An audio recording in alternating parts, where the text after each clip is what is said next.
This is a review of the KJW USP 45 PA Combat Gas Blowback Pistol. This weapon is $100 on evac.com. Includes a magazine.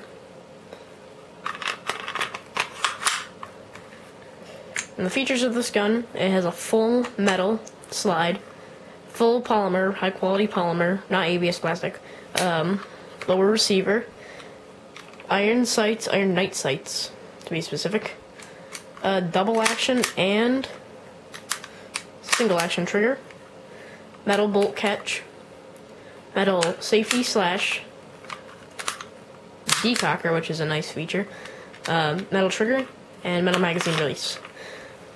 The magazine, it holds 15 to 22 rounds, powered by green gas. Load the green gas in the bottom. As you saw, I pulled this down right here. This button, when it is out of, or when the magazine's out of gas, button will be pressed down and locked in place with this bar. To fix that, you just pull the bar down and then let it go. To load the magazine, you pull this down. There is no locking mechanism at the bottom, so it is kind of difficult to load BBs into the magazine. Because it is a gas blowback, the slide does reciprocate. My magazine is out of ammo, so it will lock in place to let it go forward. Press that down. This weapon does feature an orange tip, however mine fell off because it was glued on lopsided, and the slide came forward and it knocked it off. A little more detail into this decocker. Say your gun is armed and you want to disarm it, what you can do, you just pull that down, and the hammer will go up. However, it will not fire the gun, which is quite useful. Each weapon does have an individual serial number. 5991 is mine. Markings on this gun: warning, refer to the owner's manual. It says right there. Made in Taiwan. It's another marking. I believe, yeah, there's letters for safe, which is the safety. You can pull the trigger, however the hammer cannot fling forward, and then fire. It's a little off position because if it was actually down like this, it'd be decocking the gun, so it's a little inaccurate. Texturing on the gun: there are these textured grips on the side. They're very comfortable in your hands. There's checkered diamonds on the front and back, and then there's lines right here for when you put your finger forward. You can grip it better. There's jagged lines on the magazine, or excuse me, the slide catch. So, ridges on the hammer, making it easier to pull down, and then there are ridges on, on the back, so you can pull that back quite easily, and then you let it go like that too. This weapon is mostly ambidextrous, except for the magazine catch. I don't know why I said it in reverse order. Magazine catch, safety, and that's pretty much it. Everything else is ambidextrous.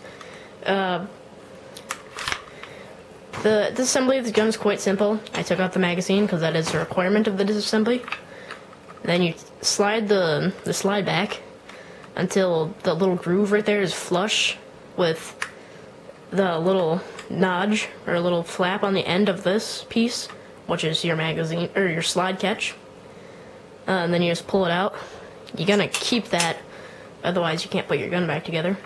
And then you just push forward, it slides off. There's an adjustable hop-up, however, it is located deep inside of this somewhere. I've never found it before. I don't think I'd ever need it either. And then the bottom, you can see that's where the magazine would go, the firing mechanism, the trigger mechanism, and that's pretty much it. And then to put it back together, make sure it's pressing against this bottom ridge. Push all the way back until that little groove is flush with where the magazine, or the slide catch, I don't know why I call it magazine, but the slide catch would go, and then you put it in and let it go. Then you can put your magazine in. One thing I do want to point out, there are no official trade markings on this gun.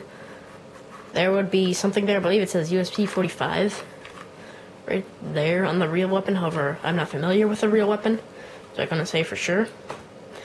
The performance of this gun, it's more or less good. More or less good, doesn't really make sense. It fires well. It always locks into place when you're out of ammo.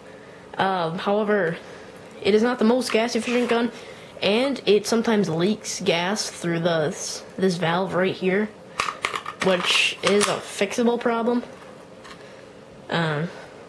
Yeah. Oh, another thing, right here, I'm not sure if I pointed this out, but these are not rails. You can buy a rail attachment, but that's only for, as far as I'm aware, it's only for the full version of the USB 45. Clips on right there, then you can put attachments like a laser or a flashlight. But other than that, you can't put any attachments on this weapon via rail. This weapon is accurate up to about 80 feet, somewhere around there. Shoot 300 FPS with 0.2 gram BBs. I give it an 8 out of 10. It's a pretty good gun, nice kick and everything, but just the leakage and the rails are a big disappointment. Plus, my orange tip fell off. But other than that, everything's good with this gun. Yeah, thank you for watching. And support eVike by buying their products.